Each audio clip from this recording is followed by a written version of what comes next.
మరి నేను ఇక్కడికి వచ్చిన ప్రజల్ని ఈ వేదిక మీద నుంచి కరీంనగర్ ఉమ్మడి జిల్లా ప్రజల్ని నేను అడుగుతున్నా, బండి సంజయ్ గారిని 2 సార్లు పార్లమెంటుకు పంపిస్తే ఆయన మంత్రి అయింది, కానీ ఈ కరీంనగర్ జిల్లాకు నరేంద్ర మోడీ నుంచి చిల్లి గవ్వైన తెచ్చిండా?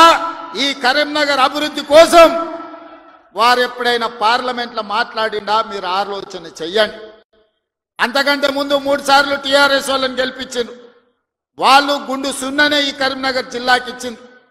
నిజంగానే వినోద్ కుమార్ గారు, చంద్రశేఖర్ రావు గారు వీళ్ళందరూ ఈ ప్రాంతానికి నీళ్లు తెచ్చినుంటే, నిధులు ఈ ప్రాంతంలో ఖర్చు పెట్టినుంటే ఈ కలికోట సూరమ్మ ప్రాజెక్టు పెండింగ్ ఎందుకుంటుండే? సిరిసిల్ల నియోజకవర్గంలో ప్యాకేజీ 9 పడావు ఎందుకు పడుతుండే?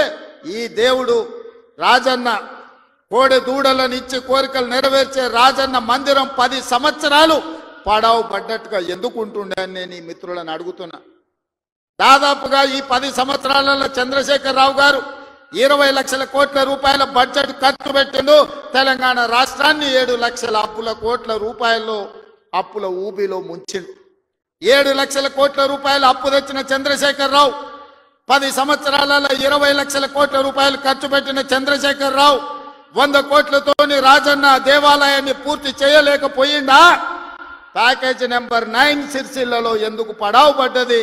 కలికోట సూరమ్మ ప్రాజెక్ట్ ఎందుకు పూర్తి కాలేదో మీరు ఒక్కసారి ఆలోచన చేయండి. ఇవాళ మీ రోడ్లు వెడల్పు విషయంలో కానీ, మీరు ఆనాడు ఎమ్మెల్యేగా ఎన్నుకున్న ఆయన 3 సార్లు గెలిచినట్టున్నాడు. ఆయనను కావాలంటే మీరు జర్మనీకి పోవాల్సిన పరిస్థితి ఉండే. కానీ ఇవాళ ఆది శ్రీనివాస్ మీరు పోవాల్సిన పని లేదు. మీ గల్లీకో, మీ తండాకో, మీ ఊరికో రోజు దయ్యం పట్టినట్టే తిరుగుతుండే ఆది శ్రీనివాస్. ఆయనకు పట్నం ఆడుందో తెలియదు. అసెంబ్లీ ఉన్నప్పుడు పట్నం వచ్చిందంటే పైగో ఇన్ని కాగితాలు పట్టుకొని వస్తాడు నా దగ్గరికి. మీ ఎమ్మెల్యేని చూస్తేనే నాకు భయం అవుతుంది, మళ్ళీ ఏం తెచ్చి కాగితం చేతిలో పెడతాడో, మళ్ళీ ఏం అడుగుతాడో అని. కానీ ఏదైనా ఎన్నడూ ఆయన ఏ పైరవికి రాలే, ఏ పని అడగలే, ఏ కాంట్రాక్ట్ అడగలే, ఏ బదిలీ అడగలే.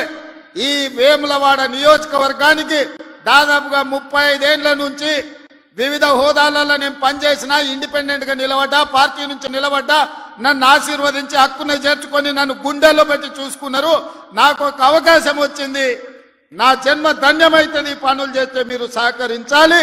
నాకు పదవి ఇవ్వకపోయినా పర్వాలేదు, కానీ నా ప్రాంతానికి ప్రాజెక్టులు ఇవ్వండి అని మీ ఆది శ్రీనివాస్ కాగితాలు తీసుకొచ్చి ఇచ్చి ప్రాజెక్టులు అన్ని కూడా తెచ్చుకున్నాడు.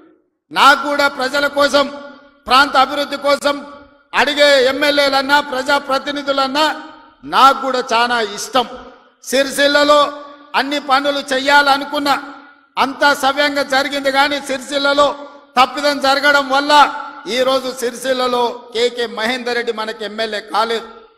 కానీ సిరిసిల్ల ప్రాంతాన్ని నిర్లక్ష్యం చేయదలుచుకోలే. సిరిసిల్ల ప్రాంతాన్ని అభివృద్ధి చేస్తాం, అందుకే మెడికల్ కాలేజ్ మంజూరు చేసినాం. అదేవిధంగా మా చేనేత కార్మికుల కోసం యాడ్ను డిపో రాజన్న సాక్షిగా వేములవాడలో ఈరోజు పెట్టినాం. ఈ ప్రాంతంలో ఉండే నేతన్నల్ని, గీతన్నల్ని, గల్ఫ్ కార్మికులను ఆదుకోవాలనేది మా విధానం.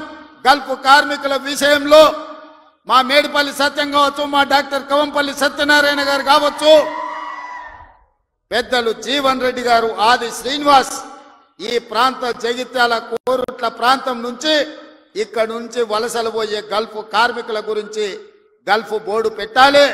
గల్ఫ్ కార్మికులు అక్కడికి పోతే ఏదైనా ప్రమాదం జరిగి గల్ఫ్ దేశాలలో, మిడిల్ ఈస్ట్ కంట్రీలో చచ్చిపోతే కనీసం ఆ కుటుంబాలు శవాన్ని కూడా చూసే పరిస్థితి లేదు. ఆ కుటుంబాలను ఆదుకునే పరిస్థితి అంతకంటే లేదు. వాళ్ళ పిల్లలు అనాథలైపోతున్నారు.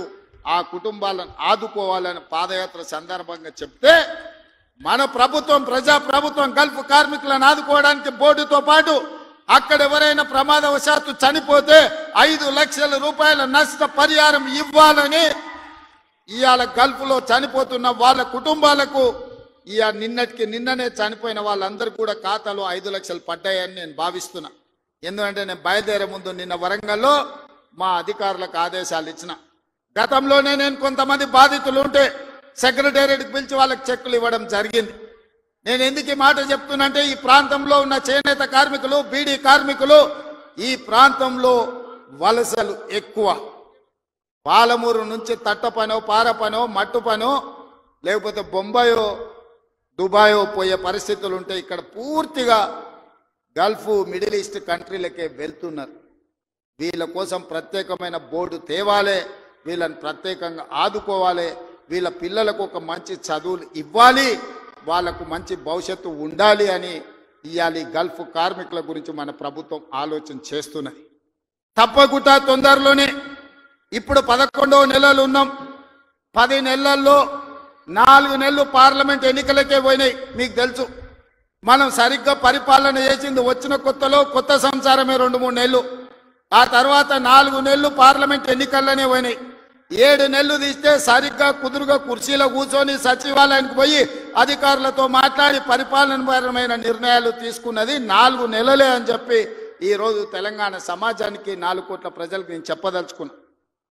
అయినా 10 సంవత్సరాలు చంద్రశేఖరరావు చేయలేని పనులన్నిటిని కూడా పడావు పెట్టిన ప్రాజెక్టులన్నిటిని కూడా తిరిగి పునః ప్రారంభించి ఈరోజు ప్రభుత్వం ముందుకెళ్తుంటే ఆయననేమో ఫామ్ హౌస్లో వండుకుంటాడు, వీళ్ళిద్దరేమో మన కాళ్ళలో కట్టబెట్టనికి తిరుగుతున్నారు. ఏలేశ్వరం పోయినా శనీశ్వరుడు వదలేదన్నట్టు ఇవాళ ఓడగొట్టి ఇంట్లో వండబెట్టిన అసెంబ్లీ ఎన్నికల్లో అధికారం పోయింది. పార్లమెంటులో సీట్లన్నీ పోయి గుండు 0 వచ్చింది. ఇప్పుడు వాళ్ళకు మెదడే పోయినట్టు అనిపిస్తుంది. అసెంబ్లీ ఎన్నికలలో అధికారం పోయింది, పార్లమెంటులో ఉన్న సీట్లన్నీ పోయినాయి. ఇప్పుడు వాళ్ళ ఏషాలు చూస్తుంటే ఉన్న మెదడు కూడా దొబ్బినట్టే నాకు అనిపిస్తుంది. ఏం మాట్లాడుతున్నారో నాకైతే అర్థమవుతలేదు. 10 సంవత్సరాలు మీరు ఇవన్నీ చేసి ఉంటే ఇవాళ రైతులకు 18,000 కోట్ల రూపాయలు 25 రోజుల్లో 23 లక్షల కుటుంబాలకు రైతు రుణమాఫీ చేయాల్సిన అవసరం నాకు వస్తుండేనా? 10 ఏళ్లలో నువ్వు 1,00,000 రూపాయలని 4 విడతలని మిత్తి కడతా అని అసలు మిత్తి కలిసి తడిసి మోపెడై రైతులు దేశంలోనే ఆత్మహత్యలలో 2వ స్థానం తెలంగాణ రాష్ట్రం వచ్చిన సంగతి చంద్రశేఖరరావు గారు మర్చిపోయినట్టున్నాడు. మహారాష్ట్ర మొదటి స్థానంలో ఉంటే ఈ 10 సంవత్సరాలు తెలంగాణ రాష్ట్రం రైతుల ఆత్మహత్యలలో 2వ స్థానాన్ని ఆక్రమించింది.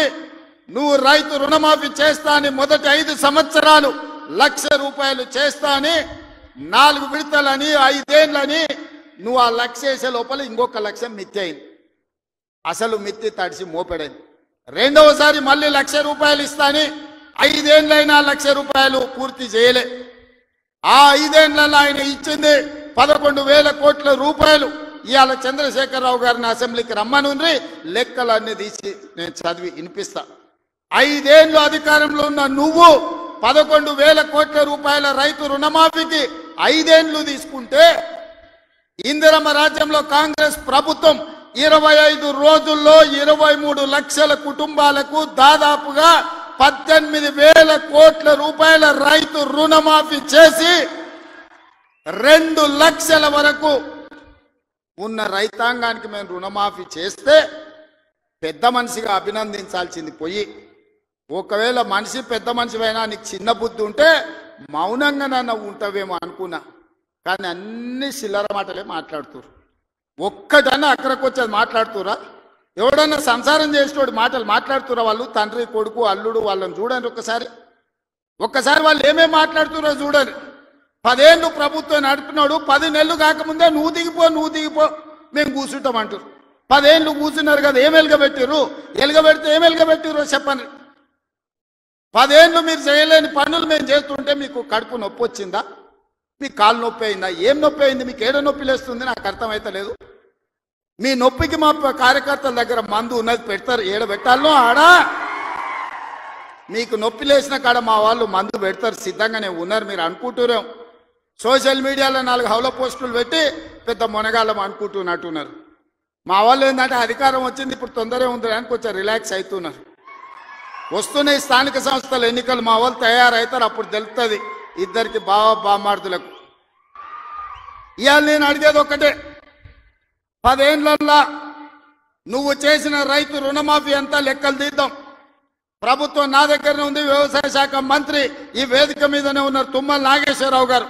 మొదటి 5 ఏళ్లలో ఎంత విడత ఎంతమంది రైతులకు ఎంత రుణమాఫీ చేసినో లెక్కలు చెప్పుదాం.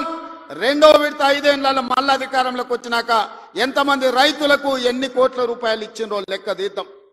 25 రోజుల్లో మనము 2 లక్షల రూపాయల మేరకు రైతులకు చేసిన రుణమాఫీని 2014 నుంచి 2018 వరకు, 2018 నుంచి 2023 డిసెంబర్ వరకు, 2023 డిసెంబర్ నుంచి 2024 డిసెంబర్ వరకు 3 సార్లు రైతు రుణమాఫీలో 2 సార్లు చంద్రశేఖరరావు చేస్తే ఒక్కసారి ఈ వేదిక మీద ఉన్న మా మిత్రులందరూ చేసిర్రు. లెక్కలు తీద్దాం, వాస్తవాలు మాట్లాడదాం. చంద్రశేఖరరావు గారు మీరు అసెంబ్లీకి రాండి.